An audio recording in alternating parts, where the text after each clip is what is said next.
Serial रिमझिम की कहानी अब बेहद रोमांचक मोड़ पर पहुंच चुकी है। नकली साधु अब खुलकर समीर और रिमझिम को चुनौती देता है। वह घमंड से कहता है कि कोई उसका सच कभी सामने नहीं ला सकता और वह हर हाल में मंदिर बनवा कर ही रहेगा। लेकिन इस बार हालात पहले जैसे नहीं हैं। अब समीर और रिमझिम भी पीछे हटने वाले नहीं हैं।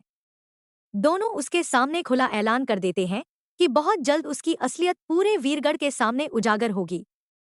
आने वाले एपिसोड में रिमझिम को एक ऐसा राज पता चलता है जो पूरी कहानी बदल देता है।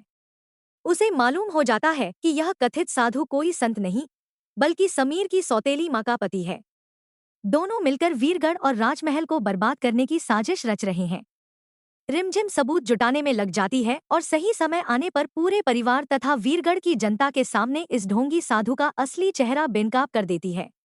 जैसे ही लोगों को सच्चाई पता चलती है, जनता साधु के खिलाफ खड़ी हो जाती है। उसका विरोध इतना बढ़ जाता है कि उसे वहां से भागने पर मजबूर होना पड़ता है। रानी रिमझिम की सच्चाई और साहस देखकर लोगों का विश्वास उस पर और मजबूत हो जाता है। हालांकि कहानी यहीं खत्म नहीं होती। एक नया विवाद तब शुरू होता है जब पृथ्वी फूफा सा मंदिर निर्माण के पक्ष में खड़े दिखाई देते हैं। रिमझिम उन्हें समझाने की पूरी कोशिश करती है, लेकिन जब वह उसकी बात मानने से इनकार कर देते हैं तो वह गुस्से में अपना आपा खो बैठती है।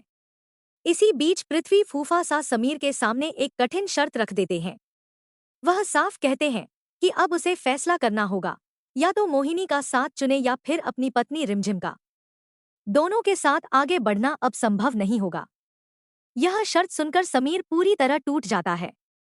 एक तरफ उसका प्यार रिमझिम है, तो दूसरी तरफ मोहिनी, जिसने उसके मुश्किल समय में उसका साथ दिया था। काफी सोच विचार के बाद वह मजबूरी में मोहिनी का साथ देने का फैसला करता है। जब यह बात रिमझिम तक पहुंचती है तो उसका दिल टूट जाता है। उसे लगता है कि उसके रिश्ते को जानबूझकर खत्म करने की कोशिश की जा रही है। वह सीधे पृथ्वी फूफासा के पास पहुंचकर उनसे सवाल करती है कि उन्होंने समीर को ऐसी कठिन परिस्थिति में क्यों डाल दिया। बहस बढ़ती जाती है और गुस्से में रिमझिम अपना हाथ उठाने तक की कोशिश कर बैठती